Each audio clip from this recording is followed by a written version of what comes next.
Oke, bismillahirrahmanirrahim. Assalamualaikum warahmatullahi wabarakatuh. Oke, good morning my student. How are you today? I hope you all are happy today and don't forget to be smile and always to be happy. Okay, today I would like to continue my next presentation. Okay, today it's about the suggestion. Okay, before we start our learning today, let's us pray. Sebelum kita mulai pembelajaran hari ini, mari kita berdoa bersama-sama agar apa yang akan kita pelajari hari ini ilmunya akan bermanfaat bagi kita semuanya. Oke, pray, begin.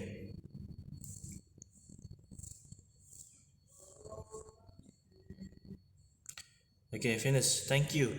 Okay, everyone please look at the slide that I will be presentation today. Okay, for the model today is about the suggestion ya. Untuk materi hari ini yaitu tentang suggestion yang kita teruskan dari materi yang sebelumnya. Oke, suggestion itu apa sih? Coba kita lihat. Oke, pengertiannya. Dalam kamus bahasa Inggris, suggestion itu memiliki arti sebagai berikut, yaitu memiliki arti saran, usul, petunjuk ya, sehingga dapat disimpulkan bahwa suggestion adalah sebuah bentuk kata benda yang memiliki arti sebuah ide atau saran yang diajukan kepada siapa? Kepada orang lain. Oke, selanjutnya penggunaan dan contoh kalimat dari suggestion ya.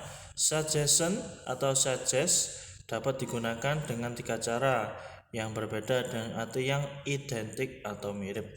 Oke, secara garis besar suggest itu adalah bentuk ini ya, kata benda yang memiliki dia adalah saran.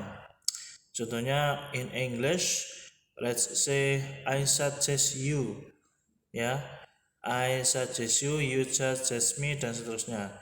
Saya merekomendasikan untuk begini-begini dan seterusnya. Contohnya seperti itu ya. Oke, next is suggest atau suggestion dapat diikuti langsung oleh apa saja. Yang pertama oleh gerund. Gerund itu apa sih? Ini coba kita lihat. Kata sifat kepemilikan atau posesif yang ini ada di kelas 10 ya. Oke, yang pertama gerund saat gerund tidak merujuk ke subjek kalimat. Oke, contohnya gimana? Kita lihat. She suggests going to Jakarta. And repeat once more. She suggests going to Jakarta. Yang mana dia memiliki arti dia, si itu kan dia perempuan. Dia menyarankan untuk pergi kemana? Ke Jakarta. Okay, for the second question, for the second example, she suggests my going to Jakarta. Ya, yang mana dia memiliki arti dia menyarankan saya pergi kemana? Ke Jakarta. Oke, itu ya untuk yang gerund.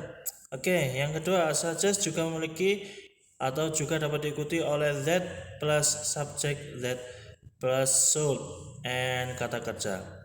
But tetapi dalam klausa-klausa berikut, that and should dapat dihilangkan sehingga hanya subjek setelah kata kerja suggest. Okay, for the example, he suggests that I should go to Boston. I repeat once more. He suggests that I should go to Boston. Yang mana dimiliki arti dia menyarankan agar saya atau aku pergi ke Boston. The second example, he suggests that I go to Boston.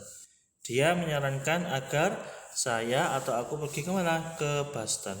Seperti itu ya. Kita lanjutkan. Oke, for the next slide.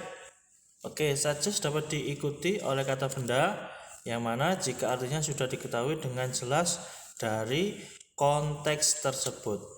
I repeat once more.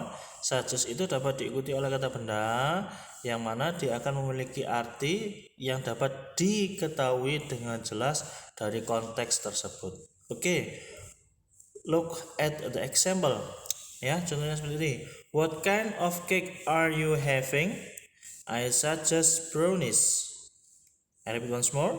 What kind of cake are you having? I suggest brownies. Contohnya, kue seperti apa yang kamu mau makan? Ya, saya sarankan apa? Kue brownies. Okay, for the second example, I suggest Tom for this project. I suggest Tom for this project. Saya sarankan Tom untuk proyek ini. Artinya, saya menyarankan Tom untuk mengerjakan proyek ini. Okay, for the next, suggest dapat diikuti oleh question word and infinitive.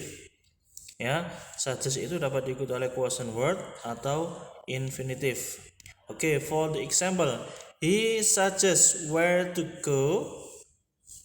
I repeat once more. He suggests where to go. Yang mana dia mendekati, dia menyarankan kemana harus pergi. Ya, okay, for the second example, I suggest what to see. I repeat once more. I suggest what to see. Saya menyarankan apa yang harus dilihat. Oke, seperti itu ya. Next, presentation. Oke. Penggunaan modal dalam kalimat suggestion ini ya, ada should, ought to, and had better. Ya, in suggestion itu dapat menggunakan modal apa saja? Ada 3, ada should, ought to, and had better. Okay, for the first, we talk about should. Should itu artinya adalah harus. Ya, coba lihat. Should is the most common way to give advice. Ya, should itu adalah salah satu kalimat atau yang harus digunakan ya. Advice itu untuk menyarankan. Kata should memiliki banyak fungsi. Misalnya, kata ini bisa digunakan untuk mengungkapkan keyakinan atau kepastian akan sesuatu. Oke, for the example, contohnya ya.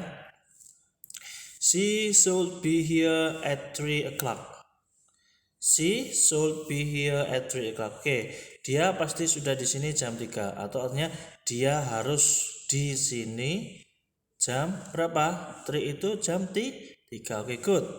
For the second example, she should wash them, but there wasn't time. Ya, dia harus mencuci mereka. Nah, mereka ini bisa diartikan ke kata benda, bisa car, motorcycle, and extract dan lain-lainnya. Oke.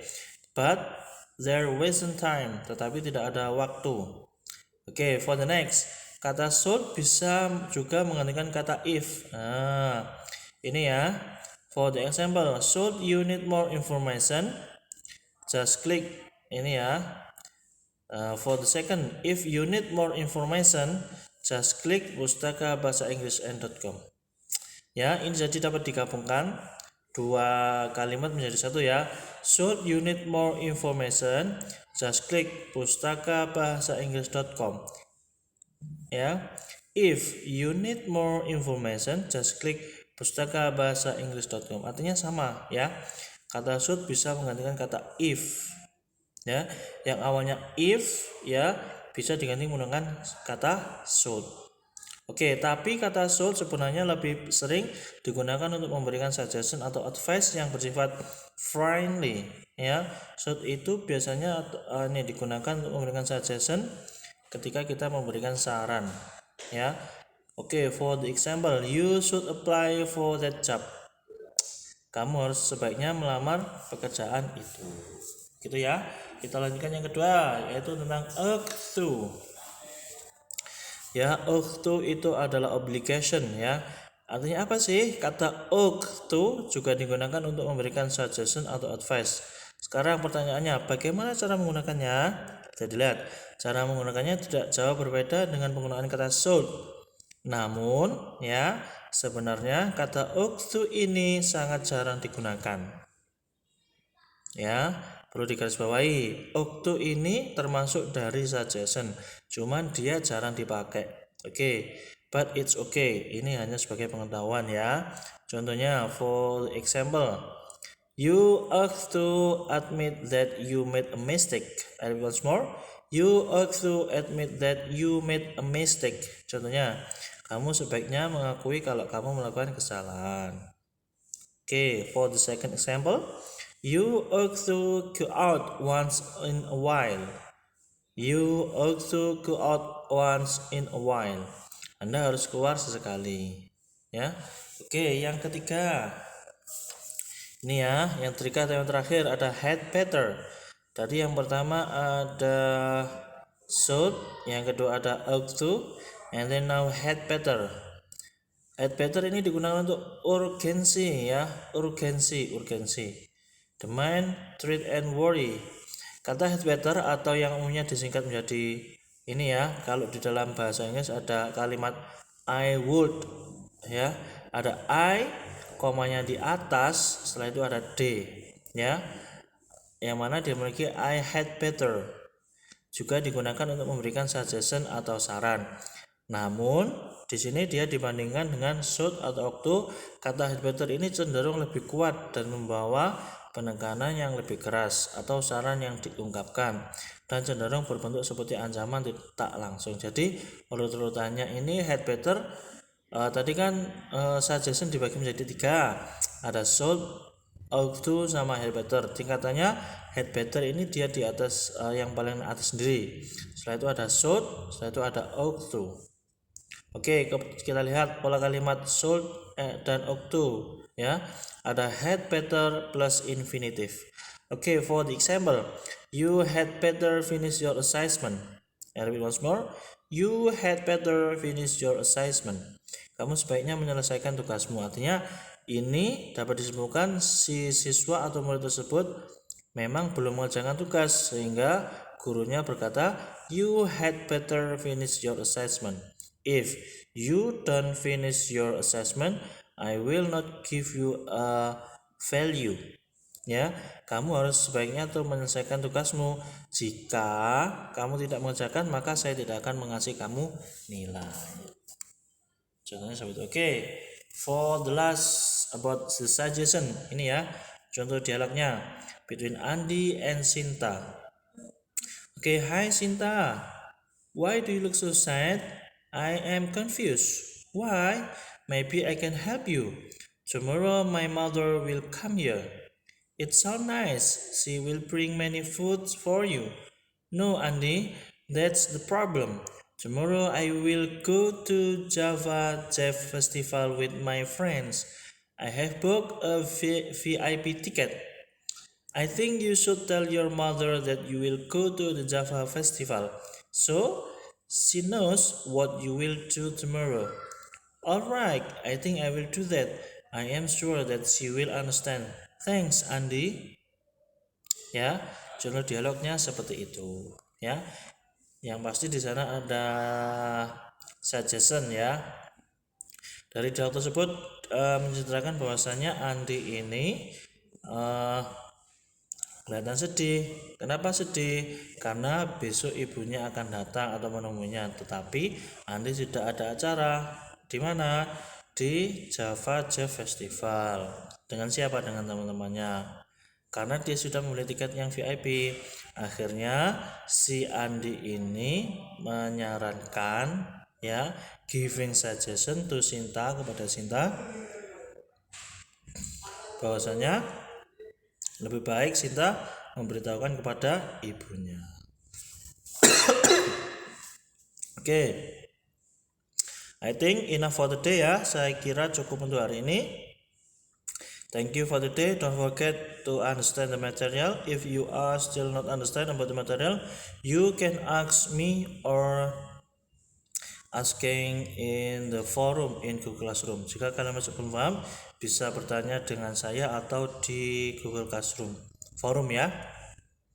Okay, let's close our learning today by reciting Alhamdulillah together. Mari kita tutup pelajaran hari ini dengan baca Alhamdulillah bersama-sama. Alhamdulillahirabbil alamin. Okay, thank you for today. See you next time. Assalamualaikum warahmatullahi wabarakatuh.